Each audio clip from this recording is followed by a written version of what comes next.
Welcome to the Open Waters podcast, where we are venturing into the deep of what God is saying and doing through the body of Christ and through Open Waters worship. Come join us as we grow in unity, relationships, and true intimacy with Jesus. Let's dive in. Let's go. Awesome. How's it going, everybody? Welcome to the episode number 12 of the Open Waters, 13 of the podcast. Sorry, it's already been going fast. Episode 13. It's crazy. Okay, yeah, I know. It's crazy, isn't it? Wow, 13.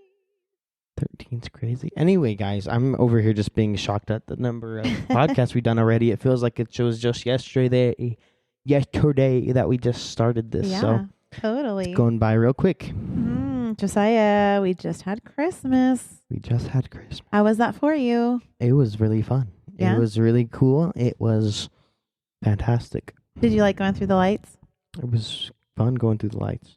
Honestly, the lights, I enjoy seeing the lights. I just not like, I'm a homebody, so I just want to sit at home and relax. So I love getting to ride through the lights. We get us all piled into the truck. We get in the back of the truck. We all complain. We just kind of have the music playing. We wear the reindeer noses that are blinking, and it's just fun. I really enjoy that. It's just kind of a memory that we've created. How about the painting? Did you like painting the picture together? I suck at painting. Whatever. I do suck at painting. Ben and Jaden's, they're gifted with painting we just and can't artwork. Even compare to that. No, they're great. Too good. So yeah, here we are. We're getting ready to encounter a new year. We're on the verge. We're on the precipice of a new year. And so we have decided to talk this week about what, Josiah? We're talking about, you want me to go straight into the topic already? Oh, yeah. There's no more about us? Oh. The more about us section. I totally forgot. I'm so excited to talk about our big topic this week. So I guess I'll ask you the question. All right, go ahead. Ask me the question. So this actually kind of goes pretty well with our topic today, but little more about us. Yes. Little more about us. So if you had the chance to go to space, would you go to space? 100%. There's actually a I don't know what his name is, but one of the scientific, people call him one of the scientific thinkers of our age. I'm not 100% there thinking that this guy is that person, but he made a suggestion that by 2050 it'll pretty much just be commercial flights. Who is he? Like I said, I don't know his name. Oh, you don't know his name, sorry. But he said that we will probably have commercial flights into space, and it'll be more of like a tourism thing than actual, Yeah. Like in 2050. Yep. That'll be interesting. I know they said a lot of things would be different in 2020, and they weren't, but hey, who knows? Well, I will say that was in part to the Rovid, all right? Alrighty, but for me, I totally would go to space. Would I be that person that decides to, go to Mars? Probably not, because that's like a practically a year trip there, and then stay there for the rest of my life on Mars. And I'm not gonna go eat some potatoes with, poop as fertilizer. So I'm not that guy. We'd run out of ketchup way too quick. That's true story. So, yeah. So here's the thing. I would throw up all the way. Like, I can't even ride that ride at Disney where it's the Mission to Mars, where you get the total feeling of going to space. Oh. I have to choose the non-motion one, so I know I'd be barfing, but I would go. Yeah, totally. I think it'd be fun. I think I'd be fine with the motion. I mean, the G's of going into space would probably throw me off, though, hitting I think it's like the 7 G's, but I'm not 100% sure. It might even be higher than that. But yeah. Yeah. So it's very interesting stuff. I'm thinking, it is. I'm excited to look forward to it. Hopefully in the years to come, people will have more of a interest in space than a decreasing interest in space like we have in the current times. So you said the word that we're talking about today. Did I? Yeah. I did. You said? I said hope. Hopefully. Hope. Yeah, that's what we're talking about. Do you know that there was a good friend of mine and she probably heard this from a motivational speaker like Zig Ziglar or John Maxwell or somebody like that. But she told me he who has, it could even have been somebody out at Bethel. I don't know. But anyway, he who has the most hope has the most influence. Boom. Bam. When she told me that, I was like, you know what? I am going to be a hope person. What do you think about that, Josiah? You're deep in thought. I would agree with that, but I would add a cause to it. Like, if you're like someone in a position of high authority, I think you kind of have a lot of influence too, right? Sure. Okay. Okay. All right. Way to just take the legs out of what I just said, Josiah. It's a conversation I'm trying to have with you. Way to dash my hopes to the ground. No, I'm just trying to have a conversation. Hey, but hope is still floating. You know why? Because the Bible talks about hope a lot, actually. It does. In fact, in Romans, I think it's 15:18 or 13, one of those, it says, now may the fountain of hope, fill you to overflowing with an uncontainable joy and perfect peace as you trust in him. And may the power of the Holy Spirit continually surround your life with superabundance until you radiate with hope. I mean, God is the fountain of hope. And God also talks about, even when we're going through hard times, when we persevere, perseverance develops character, hope, and hope does not. That's right. And God says we will never be made a fool for hoping. Disappoint. So there. Josiah. Yeah. No, I actually just want to say, so that I've been doing a lot of different courses and things, but the number one thing that keeps coming up in all these courses is mindset. And a lot of these mindsets have to deal with hope. And the whole thing around hope is just looking forward to what's coming tomorrow. And also looking forward to making today better. You know what I'm saying? It's not like looking toward tomorrow because I'm going to escape my worries of today. It's looking for, you know what I'm saying? It's hoping for the future, having hope for the future. And so, I think one of the verses that comes to mind is God has plans for us, plans to prosper us, not to harm us. And so it really is that. Yeah. If he has so much for you, and this is to help you grow in hope. He has so much for you, whether that be financially, emotionally, or spiritually, that you just need to reach out and grab it. And it starts with your mindset, but it also starts with, hoping and looking forward to things. Yeah. Your mind is such a powerful tool. Your mind can make reality. Right. As long as you start thinking a certain way, you can make reality happen. Because once you start hoping for things and you start dreaming again, what is there to stop you? I just think that's part of why we talked about it, is just as we're going into 2023, coming out as 2022 is coming to an end, coming out of 2022, just facing a new year can seem daunting.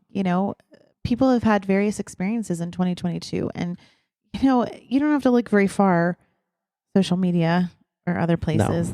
No. Just walk out your door and feel the atmosphere around you to know that there's a lot of hopelessness out there, and there's doom and gloom, and you have a wide variety of people who are like, the sky is falling, to Jesus is coming back, the world's going to get darker, and I have a lot to say about that. I think that that's a real escapist mentality, but I think there's hope to be here in this day and age. We are here, each of us chosen very carefully to be alive in this day and age, and God has given us all we need for life and godliness, and we have so much hope. And so we just want to really encourage people as we head into a new year to really embrace hope, no matter what 2022 has looked like, or the years leading up to the upcoming new year, just to kind of look at the new year with hope.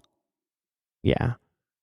I think the number one thing that can be a killer as well is, like, yes, you said social media and stuff, because I think people can get easily into that mentality. They can start thinking about other people's lives and seeing how good their life appears to be, and looking at their own reality and seeing that it's not the same as it is supposed to be. So, you know what I'm saying? Yeah, I mean, I think you're right. A hope killer is like just seeing things through the lens of doom and gloom, and what you see being said all around you. People other people who are living in fear, that are seeing through their filter of fear. Other comparison is one of the biggest killers of hope. Yeah. Because you can consider yourself the smartest person in the world, still yet not have the same status as, say, Elon Musk. And because, there's definitely people smarter than Elon Musk out there, but, they can always be unhopeful people. You know what I'm saying? So comparison will kill your dreams and your hopes faster than a lot of things. Yeah. But also, I think one of the biggest thing is who you're around, you'll become. Yeah. Take wise counsel in who you're around. I'm not saying obviously go and be a turtle, because I tend to be that way, and I am that way. And although I think it's only going to be for a season, I'm not enjoying being by myself for a very long time. You know what I'm saying? So it's good to have friends. But I will say, choosing those friends wisely is very important, because if they're not hope-filled friends and they're always talking about, oh, my job sucks, my church is garbage, the worship stinks, they're always offbeat, or the pastor's so boring and he just it doesn't spit fire like he used to, I'm like saying, right. Their acts so hopeless. Yeah. I mean, I think so some of the hope killers, like, just to kind of reiterate, we've got just media sources or things that are feeding us information can be hope killers, and sometimes we have to turn those off. And we don't have to be, like you said, a turtle and be ignorant of it. We can know what's being said, and we can operate from a different place in light of that. Another hope killer that you mentioned is comparison. Another hope killer is surrounding yourself with people who are not having hope. You're right. Those are all really, I think you said another killers. one. Ignorance is a big thing. Ignorance makes it so that you think you know the best. And so when you think you have the highest tier of knowledge, it restricts what you can hope for, because you can't hope for anything higher than what you know. Yeah, I think so. That's really deep. I wasn't thinking of it that way. That takes it to a whole nother level. Yeah. And so if you're ignorant to, say, learning, and maybe you're just, not wanting to learn anything new, it can really cut your hope short. Because if you can, I don't know, there's not a really big example I can give right now, but I'm just saying, don't be ignorant of yourself, and don't be ignorant to learn from other people, because once you get their knowledge that they have, it's going to be a lot easier to hope for things in the future. Yeah. And I think, like, as we're looking into the year ahead, what I've noticed about people who have hope is that they can see the reality of what's happening, but it's like they don't just stop there. They don't just look for an escape from things or think there's no way deflated. Do you have moments of that? Yes, because that's being human. But it's what you do with it. It's that perseverance that develops character, and then hope that doesn't disappoint. And so what I've noticed about people who do that is they pivot, and they just go, they're flexible, and it also deepens your walk with God. It deepens your need to trust in God. It really, when things look kind of hazy, that's actually a wonderful time for us to grow with God, and we have to know that God takes care of his kids. Yeah. I think the number one step is to learn to dream again. Because if you don't know how to dream, you obviously aren't going to have high hopes, because you are only going to be able to hope again as high as you can dream. Yeah. And so what we're going to say is go listen to number 6 right now if you haven't listened to it. Dare to Dream. That is step 1, listening to episode number 6. And then after you learn how to dream big again, I think one of the rules for dreaming big is if you can do it in your own lifetime, then it's too small. Yep. And that's mainly because we're not working with our own power, are we? No. God is standing behind us, beside us, and in front of us, leading us. He's the lamp upon our feet. He's giving us a path. It might be the narrow path, but it's the better path. So we have the opportunity to work with somebody that is the creator of the universe. Dun, dun, you know what I'm saying? So might as well, dun, dun. Have him help you and lead you. Yeah. You know what I'm saying? He's not your tool. You don't get to call on him and use him. He uses you. Yeah. So it's about yielding and letting him dreaming with him. You know what I'm saying? And so once you start dreaming like that, that is when you can start having, I mean, you obviously hope to have good dreams. And, hope is like a predecessor and a descendant, you know what I'm saying? Yeah. And so it comes before and after. Yep. I think that sparks me in my mind remembrance of a conversation I had with a friend, Carol Ann. She's a mystic with God. I mean, just amazing depth and the things that God shows her, and she's highly intelligent. But she was talking about the Creator is in us, but here's the thing that we forget: we are in Him. So think of that. Like, He's the Creator. We are in Him. So we consistently walk and live in this place of we are in Him and He's in us. He's vastless. He's everywhere all at once. I mean, He is all powerful, all knowing, and we are in Him. I mean, how can you not hope? So, okay, I have a question for you, Josiah. How do you keep hope alive? How do you keep it floating? How do you keep hope alive? You keep hoping. Like I said, be around people of high hopes. Wise counsel and high hope counsel is really important. Especially because, like I said, if you're sitting around people that are not hopeful, it's way easier for your dreams to die. Right. And your hopes to just dissolve. Absolutely. And so being around wise counsel and people that hope with you, it actually just builds upon your own hope as well. Yeah. Because their hope is going to be like, oh, I want to go, I want to own a Lamborghini. I don't know what Lamborghinis are. I don't look up Lamborghinis, but I want to own the nicest Lamborghini and be such a small percentage of what I have. You know what I'm saying? And then you start dreaming, oh, I could totally do that too. So I'm going to dream something along the lines. I want to have my own island to say, I don't know. You know what I'm saying? Or I want to be so close to God that I literally can prophesy over people on the street. Yeah. And stuff like that. So being around people can build upon each other's hopes. Yep. And it really is perspective. So I think before I even get into perspective, I want to say another thing is just guarding the gates. Guarding the gates, what goes in and what you're absorbing into your spirit. And this is, so your perspective, because what the gatekeeper, if you're guarding those, that affects your perspective. So maybe we should talk about that in another episode, because, the gates of your mind and the gates of your heart and the gates of your ears and your eyes are a really big topic. Yeah. Yeah, we can totally talk about that in the future. Yeah, we can elaborate later. Yeah, there's this quote that I had in a devotional that I was doing on the Bible app, and it says, often we forget that Jesus defeated death, securing hope that will never end. Living from this gift is the greatest protection against the enemy who is out to steal our hope and kill our faith.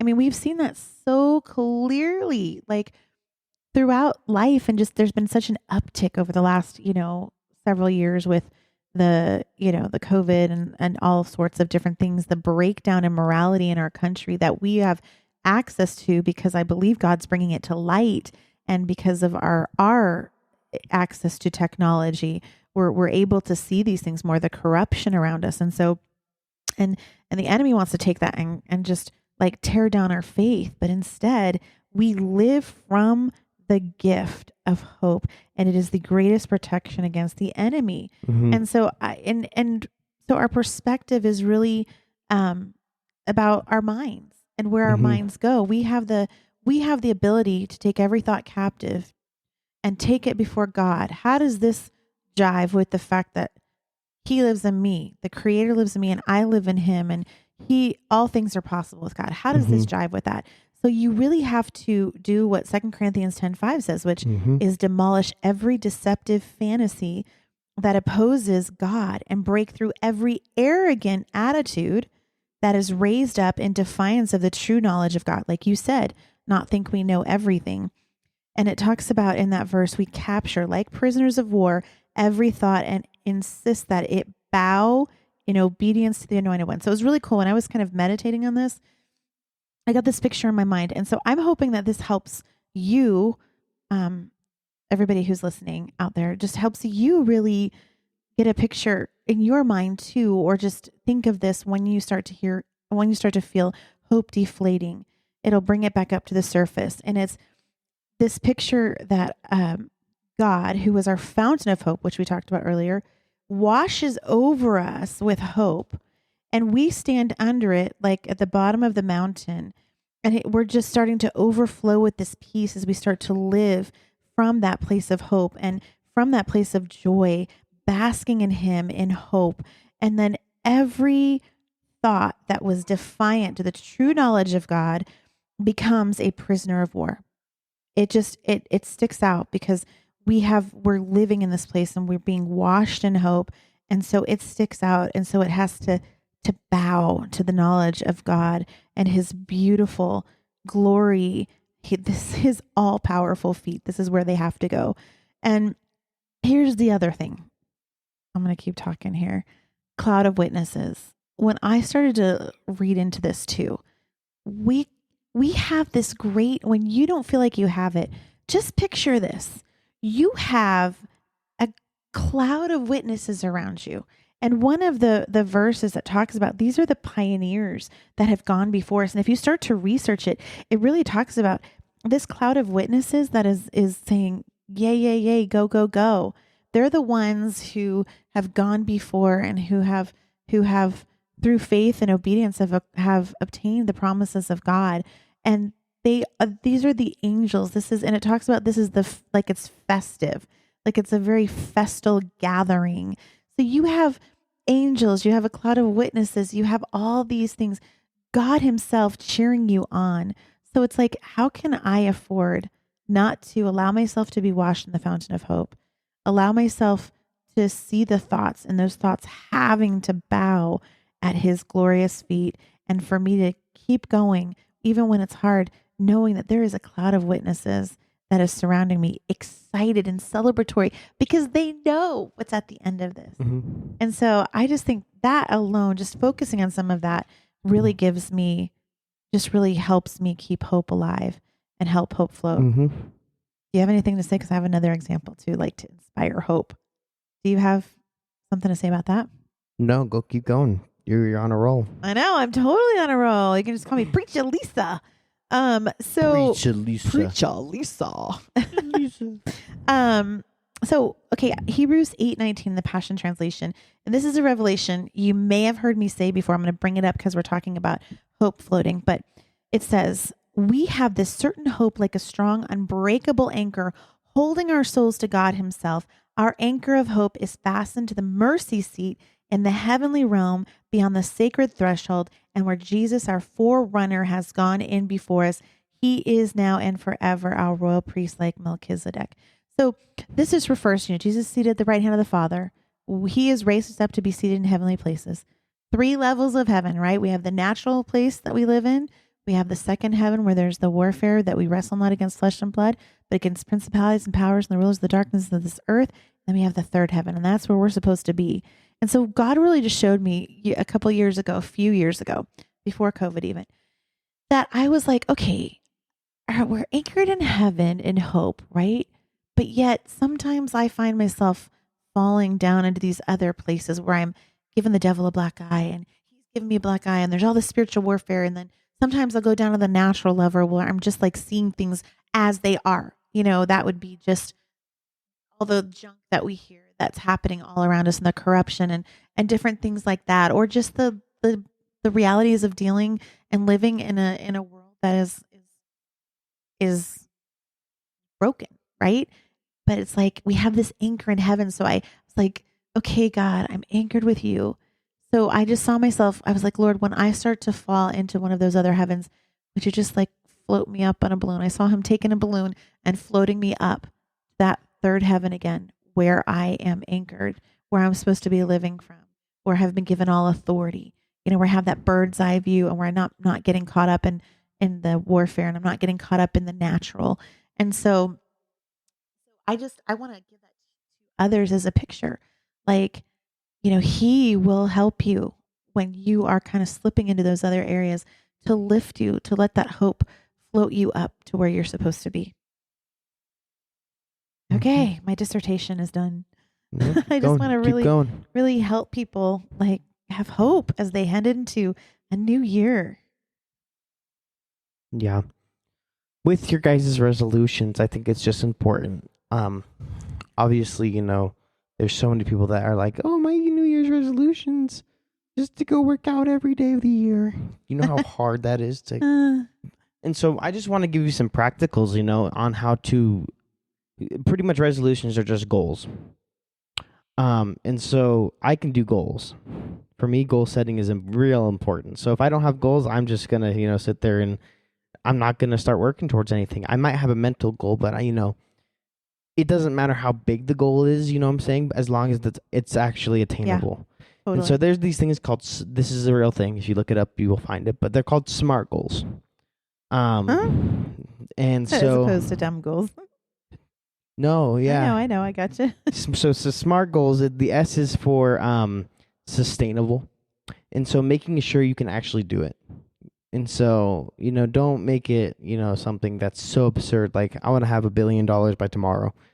There is a possibility you can do that, but there's almost no way to do that. A is for attainable. It's along the same lines. R is realistic.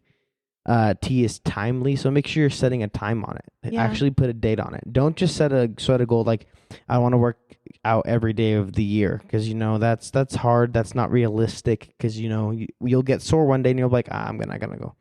And then A, R, realistic, and then timely. Yeah, so that's SMART. And so goals are really important. Yeah. Write down a time. Make sure you're writing goals that make sense. And, when you write down goals, it really helps you to hope for these goals as well, because you can read it. It's in the physical. You just brought something from your mind into the physical realm. Yeah. That's awesome. So now you're going to start doing, you're going to implement those and start bringing it into the physical world with your actions. Yeah. So you now wrote it down, took it from your mind to your paper, and you're going to start acting. And you're going to take it from your paper to reality and how you live your life. So it's really important that you write things down and actually act on it. Do it now, and, say that over and over if you want to. Do it now. But also make sure that you are, actually acting on your goals, because goals and hopes don't come true unless you do actions. Yeah. So totally. That's good, really good practicalities for people to live by. So Josiah, how does hope relate to worship? Well, God never has to show up when we worship him. So I hope when I go to worship God that he shows up. Yeah. Every time we have open waters, I am like, God, please show up. I am hoping for you to show up. He always does, but I can never be reliant on what he's done in the past. I mean, I can't, you know what I'm saying? He always shows up. But what I'm trying to say is I want to hope for him to show up. I do that, and I hope for him to show up. I think for me, how hope relates to worship is, again, it's kind of something that I say all the time when I think about, God did everything. He does everything, and he even instills hope in us over and over again. And hope is a protector, and there's so much. And I'm like, God, you're amazing. It just overwhelms my heart to think of his goodness, even just in thinking of how he gives hope and how he inspires hope and how he gives us everything we need. He goes so far and above and beyond. I mean, like even those words don't suffice for what God has done for us. Mm-hmm. But the other thing is too, when we get outside of depression and we get outside of hopelessness, and when we get outside of trauma and all the things that are kind of hope killers, all the busyness and those things that lead to hope dying. When we get aside from that, we really are able to just focus on the truths of who God is and to be transformed and to really just fall in love with him. When we're so over here distracted and we have these strongholds in our minds of defeat, and we're going into things thinking, the worst case scenario, then we aren't able to grasp how high and how wide and how deep is the love of God. We aren't able to accomplish the dreams that are inside of us. We aren't able to live at joy and peace and in love. It locks us up when we don't have hope. Mm-hmm. And that's why the enemy hates hope. Mm-hmm. That's why he hates faith. That's why he hates joy. He hates all those things. Mm-hmm. And I think it is important to mention, God says that these three things will remain. Heaven and earth will pass away. His word will remain. also faith, hope, and love. Those three things. And so, I'm just clapping. yeah. Silent clapping. Yeah. But I also want to say, faith is the things hoped for and the things unseen. So make sure that you guys are, faith is built upon hope. So if you Yeah. are not hoping and you're not having good hope, not a large amount of hope, you're just gonna, your faith can die pretty easily as Right. well. Yeah. And so it's really easy to get into a ditch and, just Yeah. kind of like, okay, God, I don't know where you're at, but apparently you're not with me. So, Mm-hmm. and that's because hope has died. So we just pray that you guys are, growing in hope, growing in faith, and growing closer to God and loving worship. So, Yeah. I did want to, are we coming to an end? yeah. Okay. So I did want to just say, for me, when I recognize some plans of the enemy or discerning some things, it really fuels my fire to be more resolute, to stand in the opposite and to stand firmer with God and to partner more with God and to not fall into complacency. But it just like fuels me. It's like, oh yeah. And I mean, we can't deny that there's been a real unleashing of hopelessness on the earth in so many ways. And so for me, that fuels my fire to say, no, I will hope. I will stand in hope. And I mean, if you look at some of the songs that are being produced right now, He Won't Fail. It's all about by Maverick City, Firm Foundation. It's so much about having hope. There are so many songs out there that are being birthed in people's spirits to have hope, because that is coming from the Spirit of God, because the opposite is saying, be hopeless, doom and gloom. You're defeated. You're powerless. But no, we're not. The opposite is true. And so, Yeah. what do you think of that? No, it's good. Yeah. And then as just a final thought I wanted to read as we kind of head out of this, Yep. and maybe we can pray for people again, is my husband put something out there from a Bible study that we are doing together. And I just want to leave you with these thoughts from that. It's from the Bible app. It says, it's time to stop thinking about your problems. They are only stealing your focus away from your calling and purpose. I am ready to bring my kingdom into your life so that you will be transformed and represent the ways of heaven to those around you. Guys, this is what we're supposed to be doing. We have this hope. And it says, your world, your city, your nation, and your generation are drowning. They're sinking into hopelessness and confusion, because that's what hopelessness leads to. But this goes on to say, I have given you my Spirit, the very power of resurrection. You will be more than my witnesses. You will release the fullness of my love. I am ready to invade your world. Step out. Mm-hmm. Yeah. Let's hope, people. Yeah. Yeah. All right. We'll talk to you guys later. Just kidding. You want to pray with people? Go for it. God, I just thank you so much. I just pray for every person that's listening, whether it's the Monday that this is released or years down the road.